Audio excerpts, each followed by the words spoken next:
Hello and welcome to the course Music Theory for Worship with the Theory Guys. No doubt the most practical course you will ever take. I heard from many different students along the way, the thing that they use in music ministry more than anything else is music theory, the practical side of music theory.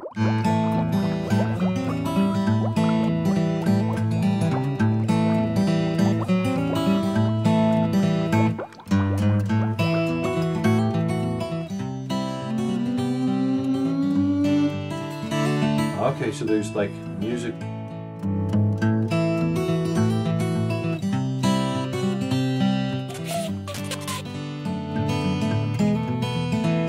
Of people and relationships.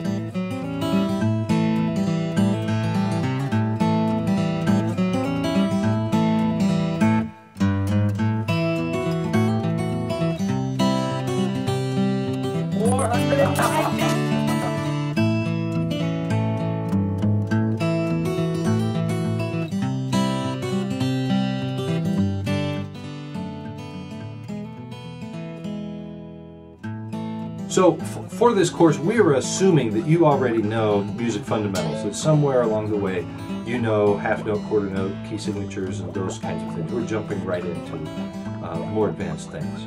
So you have a basic framework to understand what we're talking about. We're also assuming that you have some sort of a Christian framework, and we're just going to work from that with a biblical framework as we talk about different principles. It is music theory for worship, after all.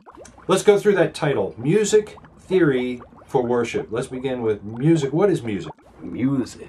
Music is sound. Music is emotion, feeling, harmony of the spheres. Is intentional, beautiful, intellectual, and valuable. Probably not for you. Country and Western. Or glockenspiel. So it is humanly created, intentional sounds for the purpose of communicating emotion and feeling. The language of music. What we're talking about in particular is Western music, in which we're able to talk about functional harmony. That's a little different than what you might have in other places. Or what you might have in 20th century.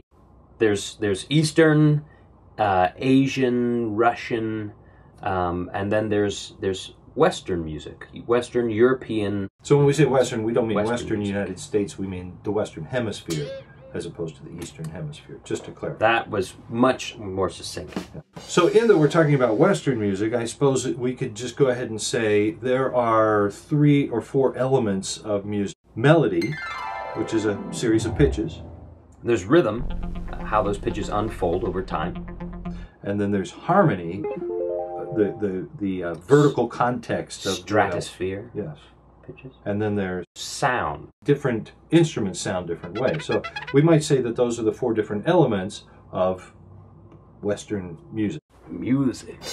All right, now that we have a definition of music, what is the theory? Why do we say music theory? Music theory for worship. Theory is what makes music work. It's not really music fact. You know, one person might view it one way, explain it one way, another explains it another way. So therefore we use the word theory instead of music fact. There's, I suppose, music hypothetical, music law, and then somewhere in between there's music theory, like this is the norm. Yeah. So what we're going to be exploring is music in our sort of narrow definition of what music is, theory, which is to say what makes that work. And worship. Music theory for worship. Let's go back to the beginning. Ah, you mean do, re, mi? No, I mean the very beginning. In the beginning, God created the heavens and the earth. The earth was without form and void, and darkness hovered over the face of the deep. And God said, let there be light. God created land, sky, the oceans, the fish and the bird, animals on the earth. Plant life, vegetation, produce. Why did he create all of that in 6 days? Well, one, I suppose, is to bring glory to himself. And the second reason is that all of those things are beneficial and valuable to mankind. Was that even right? Do you know that God really cares for mankind as the crown of his creation, as those who are given charge over all of creation? He made man in his image. None of the rest of it was in his image. We're going to begin a catechism here. Our catechism begins with the question, what is music theory? Music theory is the theory of what makes music work. Some things sound good to us, some things like that just didn't work right. That work. What we're going to find is there are a lot of principles and a lot of rules that you could go by that really aren't exactly laws. It's more theory, but nonetheless there are rules. We have a discovery learning assignment we'd like to suggest to you. Take a piece of music. Let's just say Edward Grieg. In the Hall of the Mountain King. Click here. The first time, just listen to it, just for what emotions or mood. What does it communicate to you? And then the second time, take it to the next. Visually, what did you imagine when you heard that music? And then listen to it a third time, and that time listen to it on a purely musical level. Ask yourself, what's the time signature?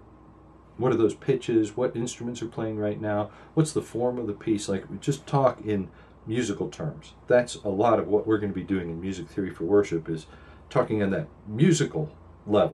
This then has been our first of many installments of a course we call Music Theory for Worship. This lesson we call In the Beginning.